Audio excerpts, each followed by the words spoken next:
Wake up, sleepyheads. It's party time. Happy Halloween, everybody. Welcome back to the channel. I'm here to do the RAD 9 Movies That Scared Us challenge. Okay, we got Elvira in the background. We got a lot of organized, unorganized mess over here. And I got 9 movies that scared the crap out of me throughout my life. From the time I was little till today. I didn't really follow I was thinking about doing a timetable, but at the end of the day, I just kind of chose 9 movies, kind of put, like, oh yeah, this really scared me. Yeah, that really scared me too. Oh, okay, we'll make this list. So let's see what we got.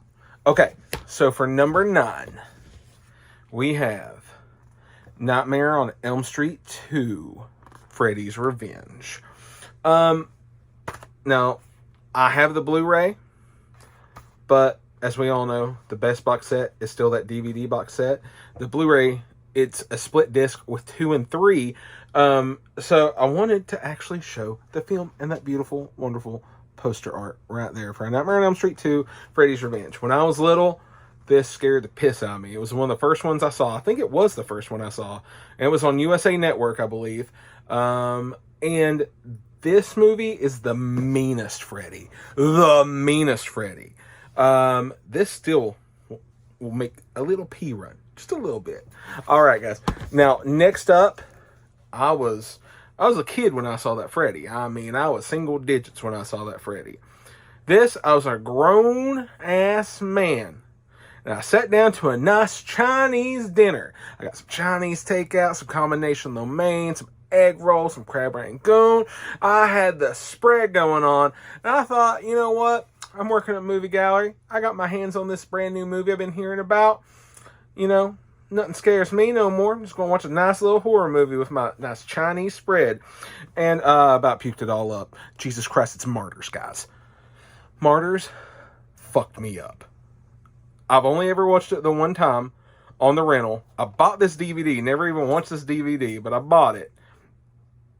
I can't do it again. This is as far as I'm going. I don't see a day that I'll ever buy a Blu-ray for it. I don't even know if there is one. If there is, I hope it's fantastic. I hope it's amazing. Hope everybody enjoys it. I'll never watch it again. Jesus Christ, this messed me up. I'm not going to go into it. If you haven't seen it, warning. But yeah, check it out. Okay, so number 3 is The Prophecy. The greatest devil ever put on film. I saw this when I was around junior high age, if not a little earlier. Let's see what year this was. I'm not seeing it right off. But this was like mid-90s. Christopher Walken. I have the first 3 on DVD. That brand new, is it Vinegar Syndrome doing that really nice box set of the 4Ks? Looks amazing. I might get it, but it's so much. And I have the DVDs, and I'm really fine with that. I've thought about buying a Blu-ray collection with all 5, but I don't need the last 2. But anyways, this movie right here, the devil in this, dude went on to be in Lord of the Rings and stuff. Wow. This one got me, y'all. I mean, I love this movie. It's such a good movie. But that devil will stay with you. All right. Up next, we're in the modern times, baby. It Follows. Now, I know this one's been, I don't know if it's 10 years this year. It's been within the last 10 years. I know that. This movie fucked me up, guys. I saw it at the theater with some friends, and when you say bye to your friends in that empty parking lot because you saw the 9 o'clock showing and you're walking out to your car, it's almost midnight or whatever, and it's spooky as shit. And you go home, it's spooky as shit. And you're looking around and you question your sexual encounters after that, let me tell you. Anyways, It Follows. It's great. Now, this one I debated putting on here. You could argue that's not a horror movie. I could argue it is. As a guy who's been in a band and played around the United States a bunch, you end up in some weird places playing music, let me tell you, my friends. And I've been in some backwater holes before that you're like, I don't know if we're getting out of here alive, fellas. And sometimes you don't. It is Green Room. Again, within the last 10 years. I think this is 2016, it says here on the back. I love Anton anyways. Love him in the new Star Trek stuff. Everybody knows I'm a big Trekkie. It was so sad to see him go. But what a movie as one of his last movies to go out on. Plus, you got Jean-Luc Picard right there. I'm just saying. It's kind of Star Trek if you squint your eyes. But no, seriously, the soundtrack is great. This movie is great. I never had the sense of paranoia in anything I've ever done in my life. Any movie I've ever seen, any book I've ever read, I've never had the sense of paranoia I've had in my life. As watching this in a theater with 3 other single people, because I went alone, this is before I even met my wife, or like right when I met my wife and we weren't, moved in together yet. And it was me, and they're like a guy here, guy there, and a guy there. You leave that theater ready for someone to assault you, and you just go off on them. I had to go to the gas station across the street and gas up afterwards. I've never been so paranoid of everybody hanging around an empty gas station at night. My God, the paranoia in this one is fucking real. Love you, Green Room. Check it out if you haven't. I don't think it has a 4K. I'd love to see a 4K of that. Okay, we'll keep going here. Now this one, I gotta take a second and talk about. Now, as Green Room made me paranoid, this one, it made me paranoid into real life afterwards. This one scared me, but at the same time, it's what happened after I got out of the theater, so that all sunk it in together that really messed me up for a while. And that's The Conjuring. Look at those hands. Look at those hands. Boom, pop, boom, pop. Put some 9 Inch Nails to it. Pop, boom, pop. Anyways, I don't want to be a bummer here, but for real, when I got out of seeing this on a Sunday, it was the Sunday after it came out. I went to work early that morning. I'd done the stuff I needed to do at work. I went and saw a matinee of this because I was only there for like an hour or two. And then I went and saw a matinee of this by myself. I get out of there, I'm already like, Christian guilt feeling you, and you're like, oh God, what life decisions have I made? Maybe I need to say a prayer. I get the phone call that my grandpa has had a stroke. It turned out to be something popped in his head, and he was on life support at the hospital because he got rushed to the ER, and he was technically alive for around 24 hours after that, but he was brain dead the whole time. He was dead. He died. My grandpa had died right after this. My grandpa was a good church-going man, helped baptize me, helped raise me.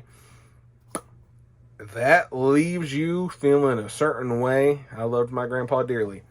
That left me feeling a certain way and made me always wonder, well, did Grandpa will me to go see this beforehand? I'm like, Grandpa, no. Love you, Grandpa. The Conjuring sticks to the bones to this day. All right, let's get back to childhood here with Fire in the Sky. The alien scene, we all know it. I'm sure it's on everybody's list here, or at least a lot of these RAD 9 movies that scared us lists. The alien abduction scene mess you up, kid. It'll mess you up now, mess you up as a kid.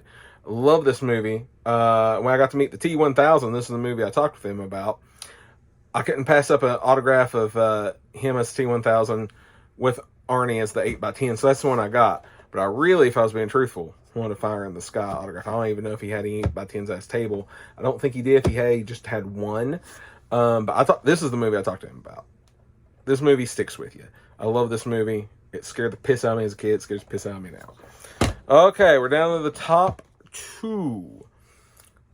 Now, this one is a shout out to my good buddy Zach, who we got a new group now going called the New Mutants. Check us out. First single dropping soon. And when we were little, I believe it was the same night that we went and saw Bill and Ted's Bogus Journey at the theater for my birthday. So it'd been August 11th. I don't want to mess this up. If that was 91, I'd been 8 years old. So yeah, I think it was 91, 8 years old. Anyways, we found at the video store that night, after the movie, Lady in White. We had never seen it. We just wanted a horror movie to watch because we're 8-year-old knuckleheads, and it's my birthday, and Mom took us to the video store. We just watched the greatest movie ever, Bill and Ted's Bogus Journey. We're going to be quoting it all night, saying dude a lot, and excellent. So we thought we found a most triumphant horror movie. Oh boy, did we. But we had no idea how much this would scare us to death.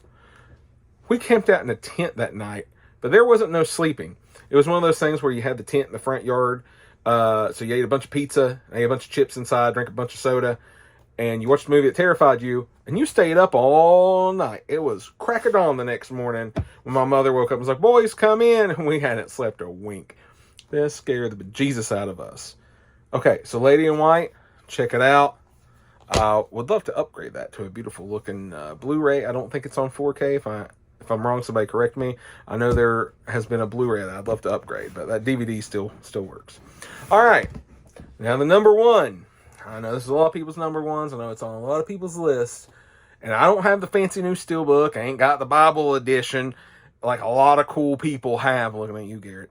I ain't got it. Wish I did. I don't. But you know what I do have? The Blu-ray book of The Exorcist. Look how cool this is, man. It has both versions of the film, the original theatrical version and the extended director's cut.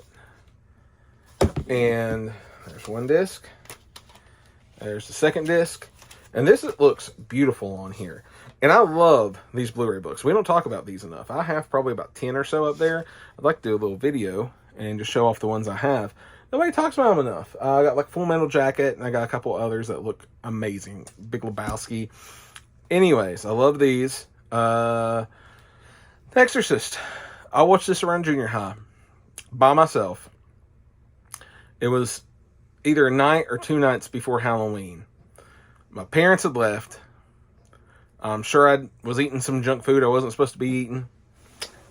And I popped a VHS of this in that I'd rented. And good God, I was totally freaked out.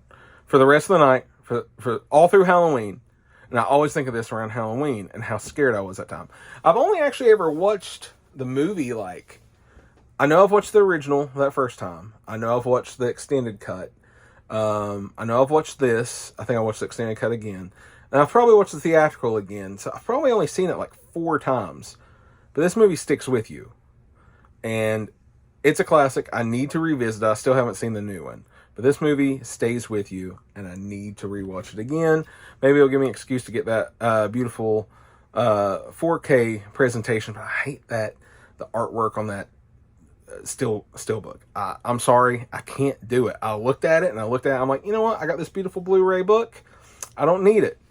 Maybe I'll upgrade one way or another. Probably sometime by Halloween, I'll have rewatched probably this disc right here. The original theatrical, I think I like the theatrical better. Anyways, guys, that was my RAD 9 movies that scared me. Holy crap, I'm scared. What do you say, Elvira? She's the hostess with the mostest. She should know. These are RAD 9 movies that scared us. All right, I'm done being dumb. Thanks, guys.